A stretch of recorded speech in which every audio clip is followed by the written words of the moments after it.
Our first story, behind mansion walls. Drugs, beauty, lies, This was the easy, fastest money you could get. and a body in a suitcase. But I sure wouldn't want to buy a house that had a dead body hiding in it. And later, hard work makes a family fortune I saw opportunities there and a chance for a fresh start. until greed makes a massacre. 3 persons had been murdered. I just saw blood all over him, blood all over the floor. I'm Christopher Mason.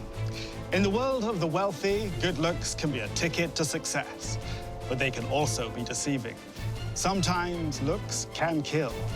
Beware the killer's smile.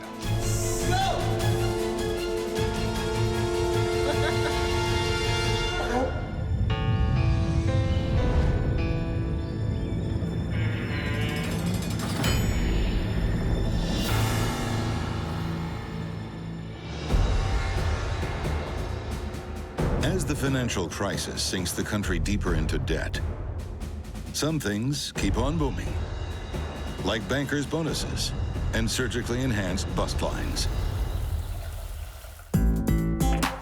You have all this new technology available that could make people look better and feel better about themselves. In 2011, $10 billion was spent on cosmetic surgery in the United States. Americans want to be beautiful, and they're prepared to pay for it. Yeah. Most don't expect it to cost their lives. He's reacting. He's going to shark.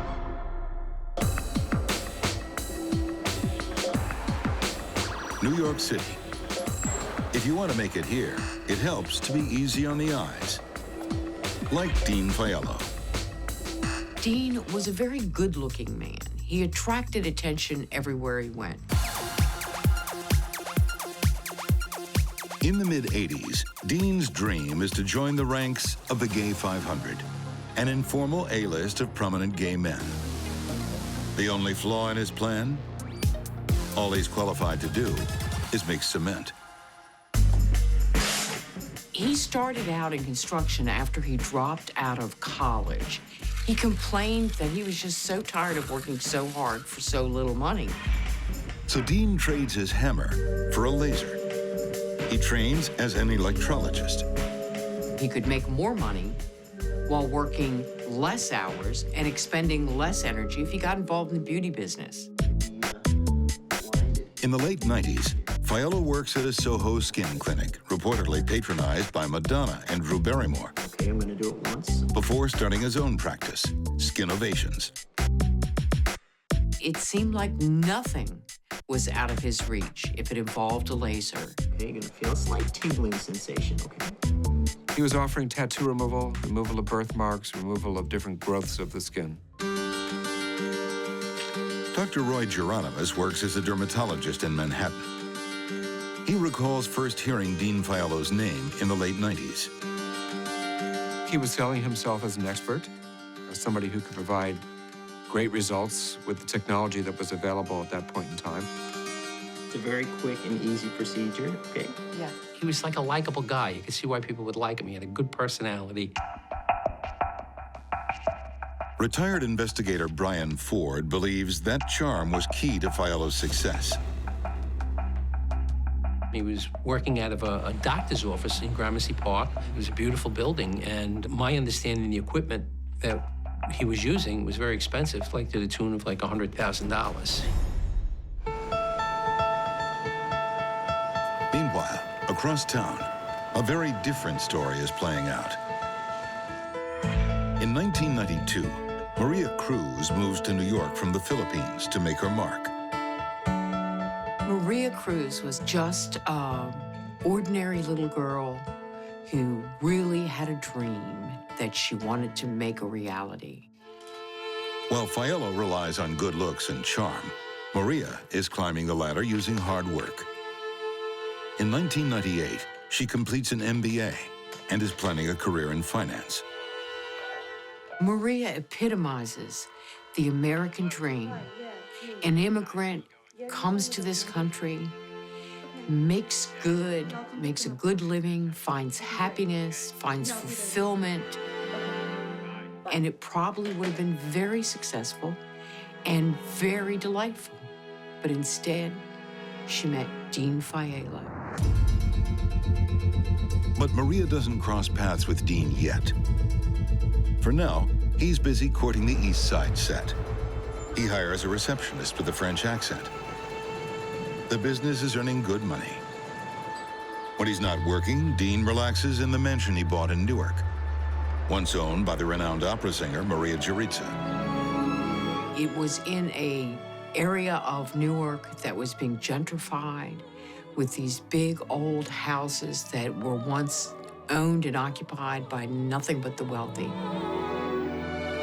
Madame Giurizza was a very big opera star in her time, both in the United States and in Europe.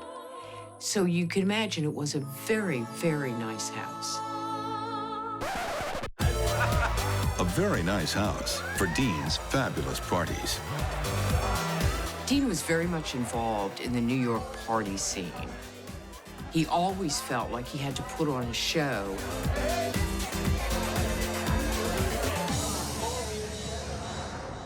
In Faiello's world of pumped-up glamour, beauty and social status go hand in hand. It's a male grooming merry-go-round where every imperfection is ironed out. But Dean has a problem no amount of primping can fix. His nose. He simply can't fill it fast enough. Dean had a horrible problem with drugs. He used a lot of cocaine. One of his drugs of choice was a prescription drug that is a controlled substance.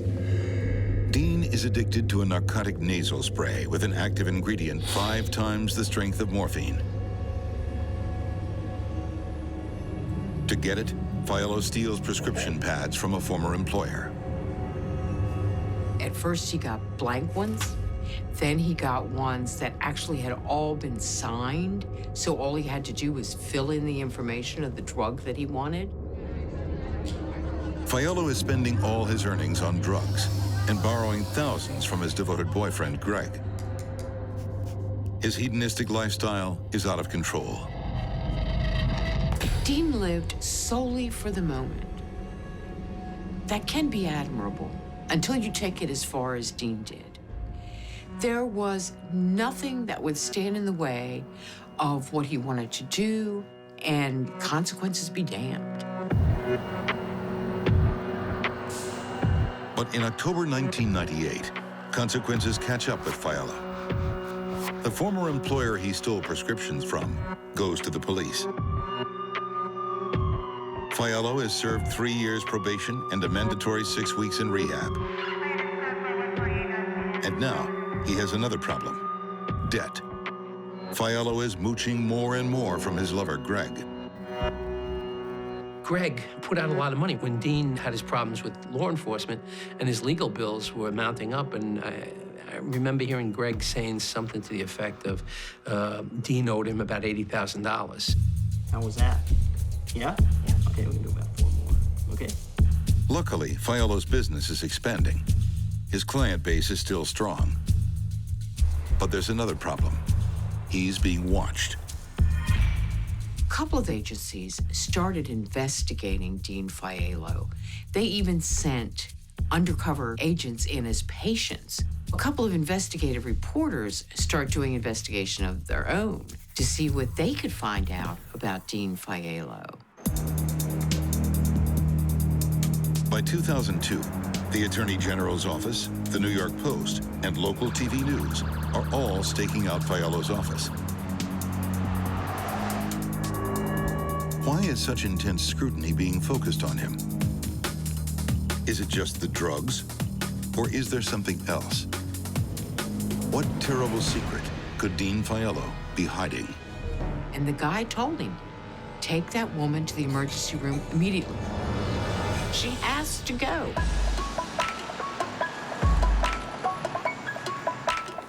New York in 2002. It's the start of a new century and a new frontier in cosmetic perfection. As the rest of the world grows older, In Manhattan high society, time stands still. For the right price, it even goes backwards. Top cosmetic surgeons are making a killing and being worshipped like gods. Dean Faiello wants a piece of the action. I know for a fact he was telling patients that he was a physician. He would introduce himself as Dr. Faiello. Self-described Dr. Dean Faiello claims his laser can fix almost any skin condition. Okay, great. But the results aren't quite meeting expectations. I began to see a number of his patients coming into my office for a second opinion following complications that had occurred as a result of his treatments. I was seeing excessive scarring. They were sometimes disfiguring and oftentimes painful as well. Respected Manhattan dermatologist Dr. Roy Geronimus becomes suspicious. Surely no doctor would botch procedures this badly. It was such a concern that I began to seek out who this person was.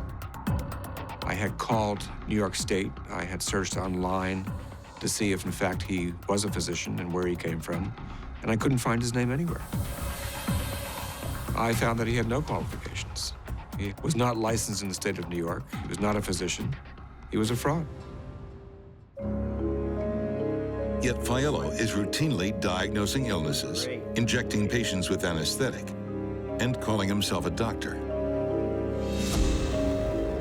In 2002, he is convicted of practicing medicine without a license. He spends $7,500 on an attorney and another $5,000 to post bond. As usual, his boyfriend Greg picks up the bill. You would think that that would be enough to teach him a lesson, that there's some things you just can't get away with. But no, Dean didn't learn that lesson. He needed money for his drugs. And the only way he could make a lot of money to pay his bills and buy his drugs was to practice medicine. And so he continued doing it. Faiello is over $500,000 in debt. But it doesn't stop him from offering a large sum of money to rent an old friend's Manhattan apartment, where he sets up a makeshift clinic in early 2003. One of his patients is a young investment banker named Maria Cruz. Maria Cruz was a remarkable woman, determined, ambitious, driven. She was born in the Philippines, but she realized that where she really wanted to be was New York, because that is where finance vibrated and moved the whole world. These days, Maria works at Barclays Capital as a senior credit analyst and brings home a six-figure salary. But she chooses to live in a humble apartment on the Upper West Side. She was a generous woman. When her family came to visit from the Philippines, she'd spend a fortune on tours and dinners and events and plays. Maria is 35, but looks 10 years younger. What need could she have for cosmetic surgery? Maria had a problem with this growth on her tongue called black hairy tongue. The treatment was monotonous and a bit painful because it involved scraping of the tongue. So she looked online to try to find a better way to deal with her problem. And that's when she found Dean Faiello. In the beating heart of the Big Apple, two lives are about to intersect, like millions of others do every day. No one notices the dark clouds amassing, least of all, Maria Cruz. Dean told her, Open up for me. I can take it away with a laser. Okay, thank you. Very easy procedure, okay? Okay. And he said it wouldn't hurt. So I just want you to relax, okay? She believed what he said. She took everything that he said about himself at face value. Okay, very simple. See it all the time. Drawn in by Faiello's killer smile, Maria places her life in his hands. Okay? Okay, So great. relax.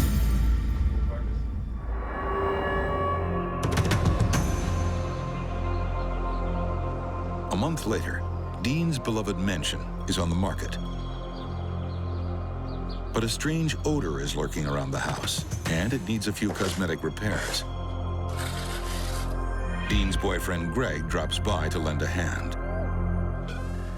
Greg walked out to the carriage house and found Dean mixing up a batch of cement. Hey, Dean, what are you doing? Will you get out of here? And Dean just chased him away. Go! It struck Greg as odd, but just how odd it was didn't strike him till months later. After selling the mansion, Greg and Dean agree to separate. And Faiello takes advantage of his freedom. In September 2003, he flies to Costa Rica. He went to a nice resort and demanded the finest room in the place. Dean always had to have the best. Faiello is living it up in a $500 a night suite, using the fortune he got for his mansion. But for the family of Maria Cruz, times aren't so good. She's missing. No one's seen her since April, when she went to an appointment at Dean Faiello's clinic. It's a horrible place to be, not knowing what happened to your loved one. Once you know what happened, you can deal with it. But until you know, you're just in a limbo of torture and pain. By fall of 2003, New York police have been looking for Maria for 6 months. Then they get their first big lead. I get a call from Joe De La Rocca up in Midtown North Precinct, and he told me he had a missing persons case. He told me that Maria Cruz. Former investigator Brian Ford recalls the connection that brought him into the case. He said, I have some emails from her and Dean Faiello. She says, what do you know about Dean? I said, well, I locked him up twice for practicing medicine. He asked me, was he violent? And I said, not to my knowledge, but, you know, what do I know? I mean, people could be, you know, happy-go-lucky one minute and be violent the next. I mean, it's just that's human nature. The emails revealed Maria had been receiving treatments from Faiello. He tells Maria he will pick up lidocaine and syringes before her April 13th appointment. Lidocaine is like Novocaine. It's the type of thing you get when you're having a skin procedure and the doctor is numbing your skin. So it's generally a very safe anesthetic. You can have toxicity, where if you're given too much, that can lead to a problem with the heart. Investigators want to talk to Faiello, but they don't know where he is. So they reach out to his ex-boyfriend, Greg. For years, Greg had been bailing Dean out of trouble, but not anymore.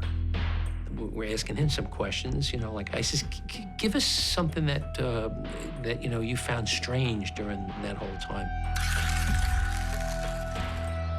Greg recalls an unusual smell shrouding Faiello's mansion in the weeks before it was sold. Terrible odor. So now that piqued our interest. I said, well, what did it smell like? He says, I don't know. It just smelled terrible, like a dead cat. Something just terrible. Then, Greg remembers something even stranger. Faiello's mysterious cement-laying project in the garage. To investigators, it's reason enough to obtain a search warrant. Does the secret of Maria Cruz's disappearance lie somewhere beneath the Newark mansion?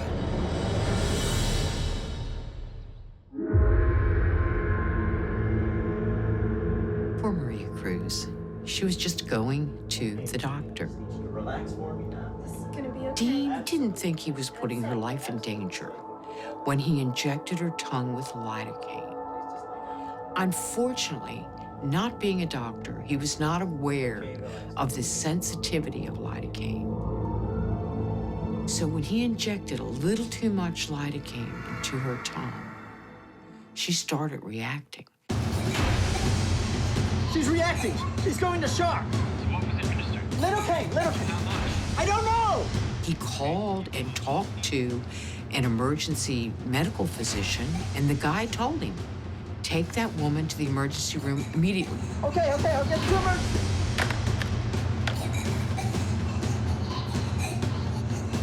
Dean didn't do a thing. Maria Cruz died on the table. Then, to make matters worse, Dean took her little 90-pound body and stuck it in a suitcase. He threw it in the back of his SUV and drove Maria Cruz's body to his Victorian mansion in Newark. On January 18th, 2004, police dig up the concrete floor of Faiello's garage. As soon as you broke the concrete, we pulled away some, and the smell came out, and we knew, we think we found it. It was a sad sight when, there was no reason for this.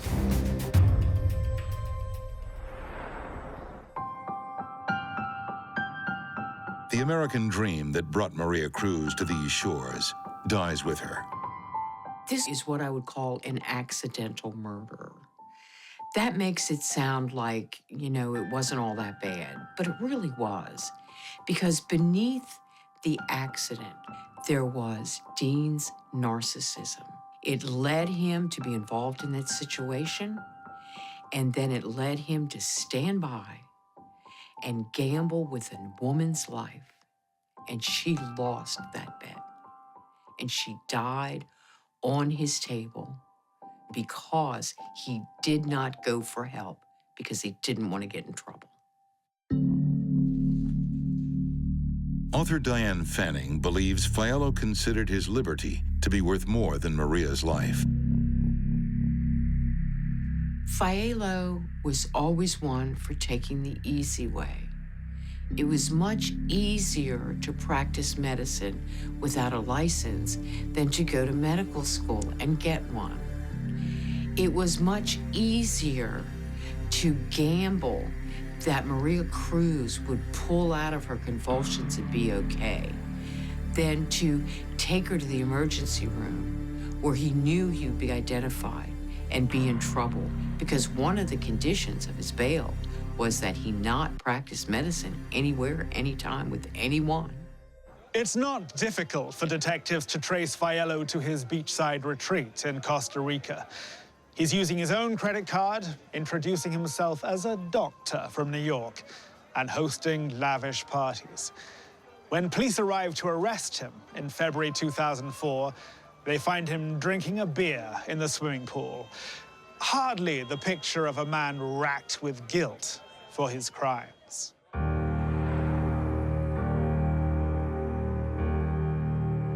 Faiello spends 15 months in a Costa Rican jail before being extradited to face justice in New York. On October 16th, 2005, he pleads guilty to first-degree assault and receives a 20-year sentence. He'll be eligible for parole in 2022. Dean thought that people were his way to make money, and he didn't care if they were at risk. In fact, he didn't think about it. He figured he'd just do it, everything would be fine. Dean Faiello was dangerous because he knew no limits. He relentlessly went after what he wanted without any regard for the consequences.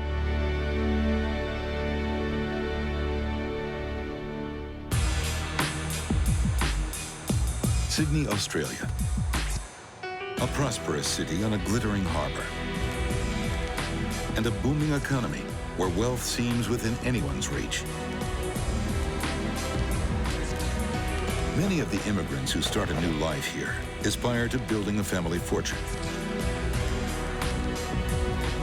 But not all their dreams will be fulfilled. And some are destroyed in an instant. It's emergency. Someone has shot my parents. Hey, please come.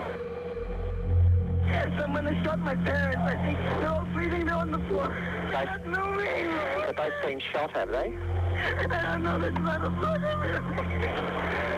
No.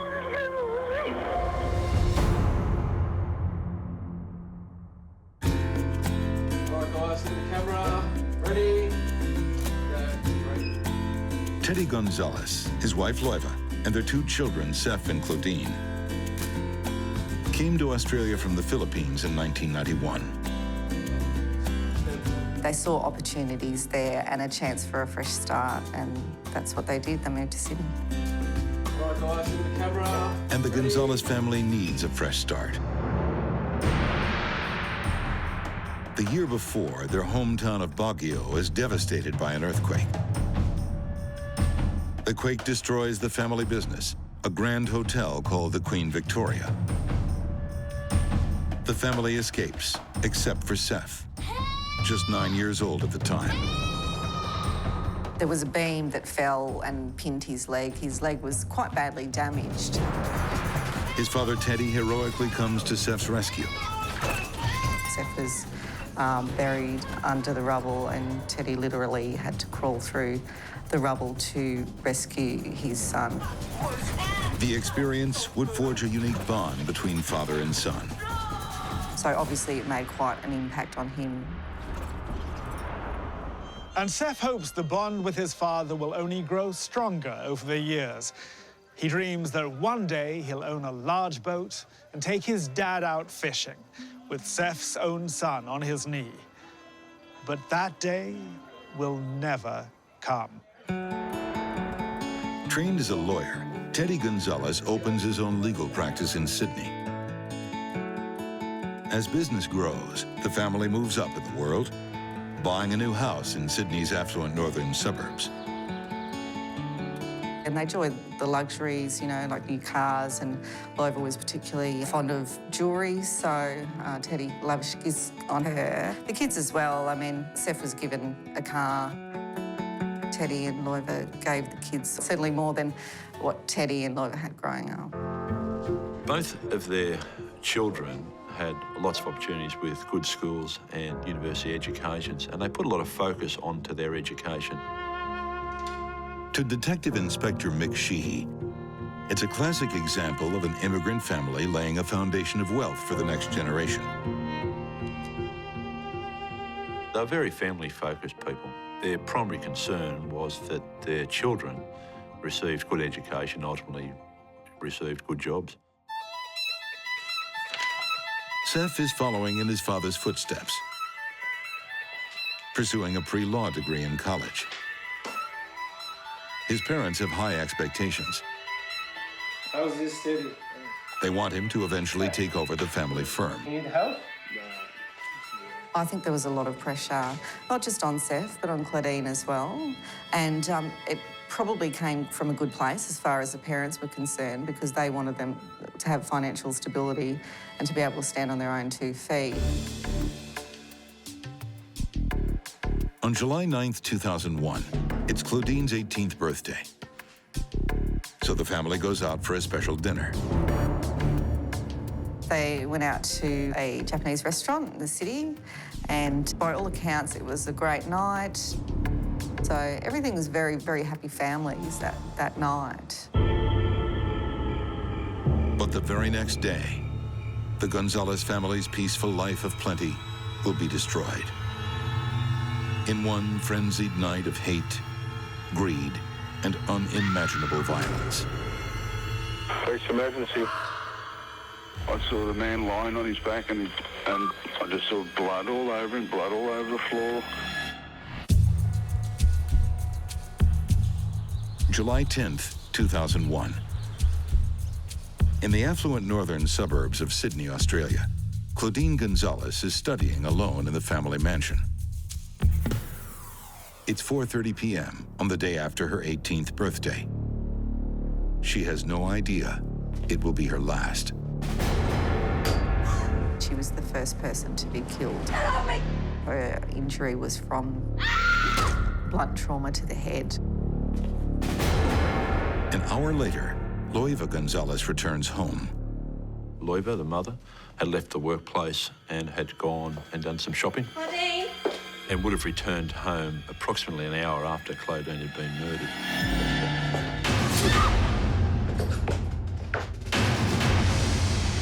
Then, at about 7 p.m., Teddy walks through the front door. Hello? Hello? bloody hole!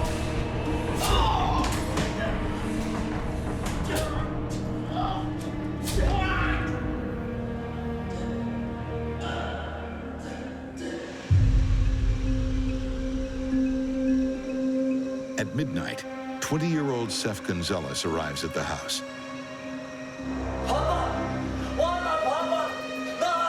A neighbor hears his screams and runs to his aid. Help! Someone's killed my father!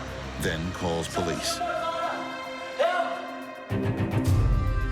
Police emergency. What's happened there? I saw the man lying on his back and I just saw blood all over him, blood all over the floor. Seth says he came home to find his whole family slaughtered. Someone's killed my father! Help! Help! Papa! In a phone call to police, he sounds understandably distressed. Police service, what is your emergency? Please come, someone has shot my family! Just calm down. Someone's killed my family! So, where are you? They're on the floor. They're not breathing. What do I do? Inspector Mick Sheehy is the first homicide detective on the scene. I was informed that Seth Gonzalez had located the bodies. Seth Gonzalez, in this case, had indicated he had chased an offender or offenders from the scene. By the time police arrive, there's no sign of the alleged attackers. Inside the house, they find a scene of horror. They had all died from multiple stab wounds, in excess of 20 stab wounds to each person. There was 2 knives missing from a knife block which was in the kitchen of the premises.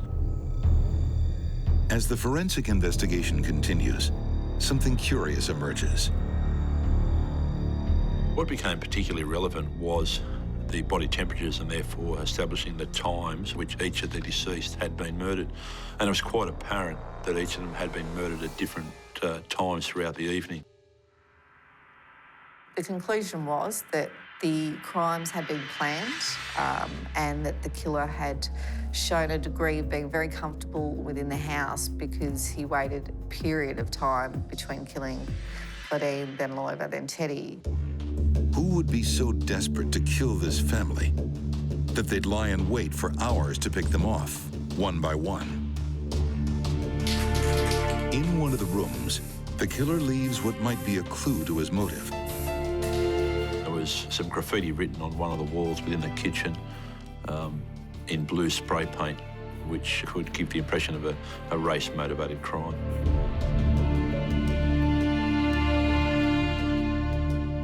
Is the racist scrawl a warning to Seth, the sole survivor? This is an electronic interview between Detective Senior Constable Sheehy.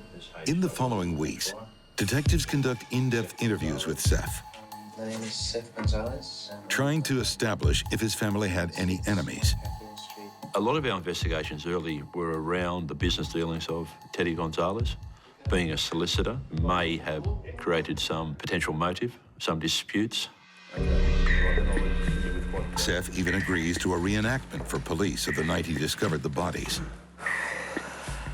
In the hallway, Seth describes finding his father Teddy. I ran to him, I kneeled down, and then I was screaming my father's name, and I was screaming, Papa. I held his head and was trying to wake him up, and... But Seth can't save his dad. I think I remember seeing my father's eyes were half open, and I closed his eyes. I fell back on the floor. To the media and others following the case, Seth's composure in the wake of the tragedy is remarkable. He submits to police questioning, fronts press conferences, and delivers the eulogy at his family's funeral. 20-year-old Seth, who discovered the bodies, paid an emotional tribute to his dad. Besides being my hero and role model, he was my mentor. Many mourners are moved by the heartfelt homage. Then Seth closes his eyes, clears his throat, and softly croons an a cappella rendition of One Sweet Day by Mariah Carey and Boyz II Men. And a rather different emotion ripples through the congregation. You could have heard a pin drop. I don't think singing is exceptionally unusual at a funeral, but in that context, and as the sole surviving son who his family had been viciously wiped out, I think people thought, how could he do it? To say that was unusual would be an understatement. I've certainly never seen anything like that before, and certainly family members were taken aback. Also unusual in the months after the murders is Sef's apparent desire to speed up the process of accessing his family's estate. He quite quickly went about selling his mother's jewellery, selling the motor vehicles. He sent letters to relatives over in the Philippines to get access to the estate over there. He was trying to get as much wealth as he possibly could. Meanwhile, one of Sef's relatives has a secret that's eating her up inside. It's Sef's aunt, and what she tells police will change the course of the investigation. Early on the evening of the murders, she had visited the Gonzalez mansion and saw Sef's car in the driveway. Detectives are starting to wonder if the tears of Sef Gonzalez are real. Lying was just a part of who he was.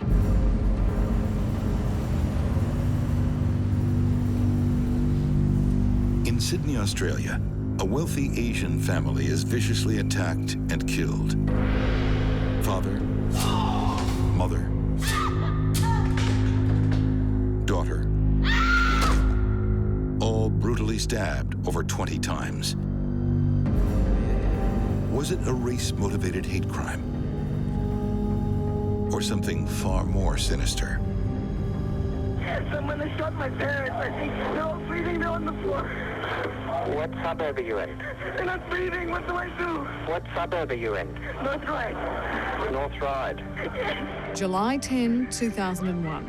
A 20-year-old boy, the only survivor of a family massacre in the leafy, affluent northern suburbs of Sydney.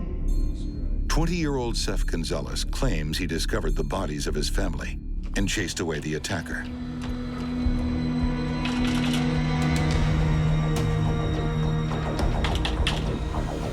But new evidence from his aunt put Sef's vehicle at the scene during the time the murders were committed.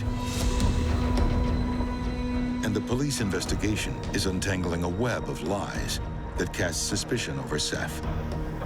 For Sef, lying was just a part of who he was. It was deeply ingrained. He told people that he had some sort of major contract coming up with a cosmetic company, that he was a personal trainer. What he wanted to do, essentially, I think, is that he wanted to become famous. He wanted to get into music production. He held a few kind of events himself at nightclubs. So I think that's where he was heading, certainly not in the direction of becoming a doctor or a lawyer, as his family wanted him to do. What are you doing? I'm doing my work. Sef was not really performing to the standards his parents had required. And he created a lot of tensions within the family, but also some competition between the two siblings. Claudine was getting very good school marks and was sort of outshining her older brother, and he took offence to that somewhat. Just prior to the murders, Sef's parents had told him if he didn't improve his grades, they'd cut his allowance and confiscate his car. Most kids in that position would either study harder or catch the bus. But for little Sef, who feels entitled to privilege, neither of those options seems appealing. Why bother trying to make it when you can just fake it?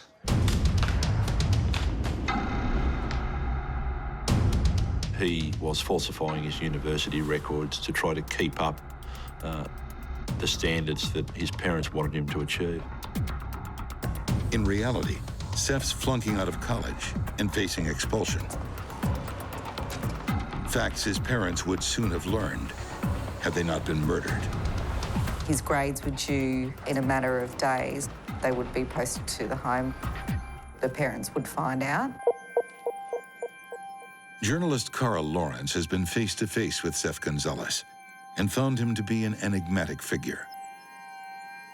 He was very polite. He was very meek and mild and, you know, pulled out a chair for you. He was quite gentlemanly. And when he spoke, though, he really, really considered what he was saying. Every word, you could see his mind ticking over, and his eyes were very, very hard to read. He didn't have expressions per se.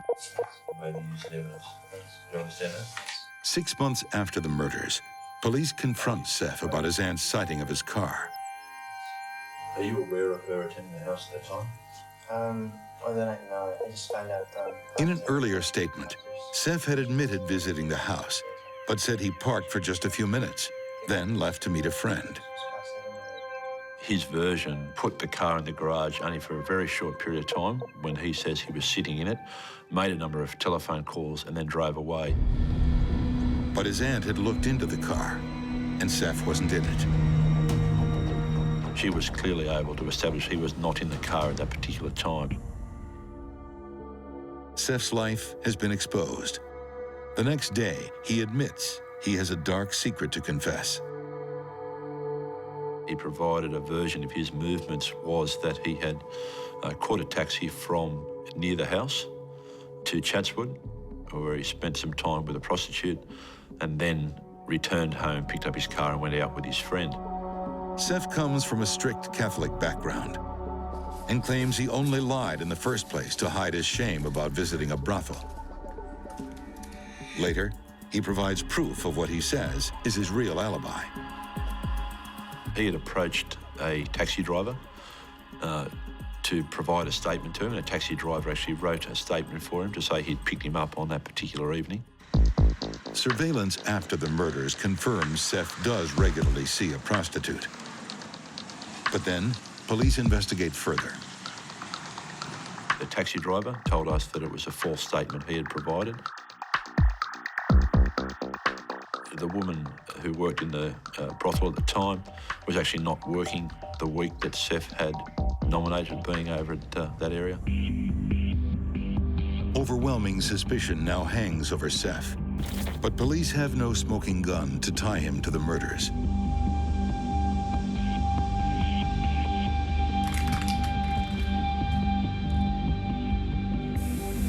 Until forensics produce an analysis of the clothing Seth wore that fatal night.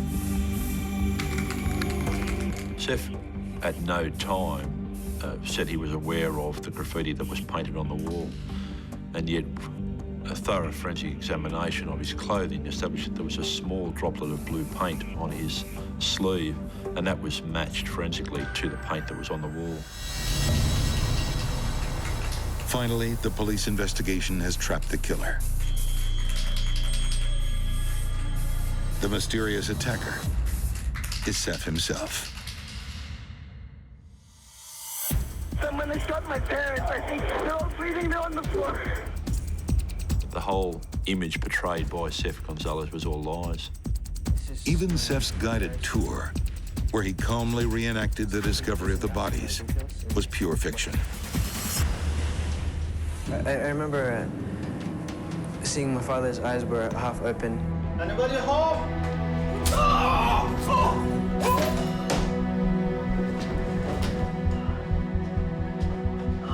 And I closed his eyes.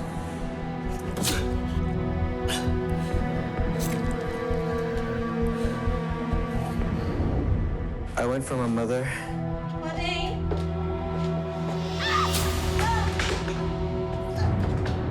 Her body was in an awkward position here.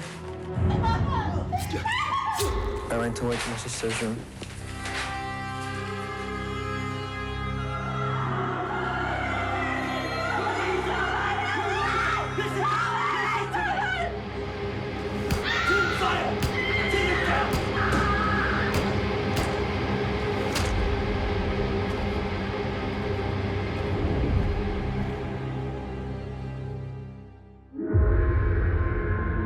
In June 2002, Seth is charged with the murders of his sister, mother, and father.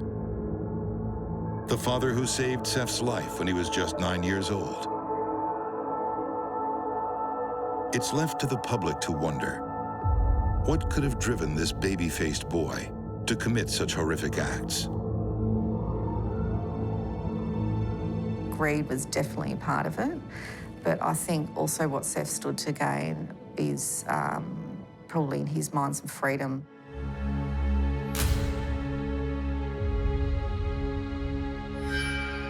He had convinced friends that he was a very wealthy young man. He had portrayed that he had certain modelling contracts overseas, that he was a doctor, that he was a lawyer.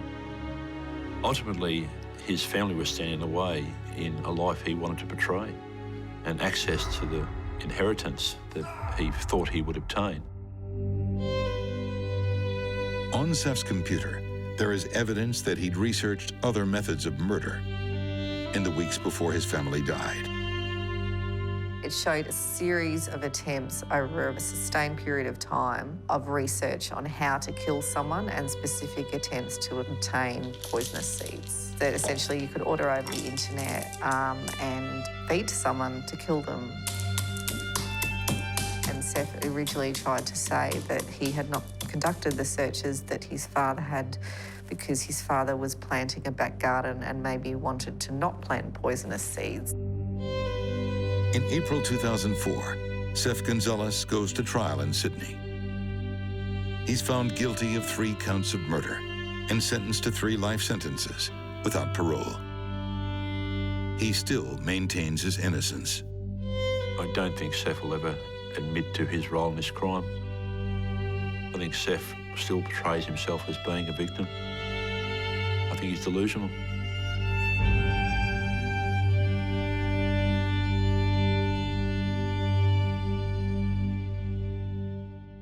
The first rule of fame and fortune is never believe your own hype. It's a lesson Seth Gonzalez and Dean Faiello would do well to learn. Seth Gonzalez massacred his family so he could keep his car and pursue a fantasy of wealth, while Dean Faiello played doctor till death broke up the party.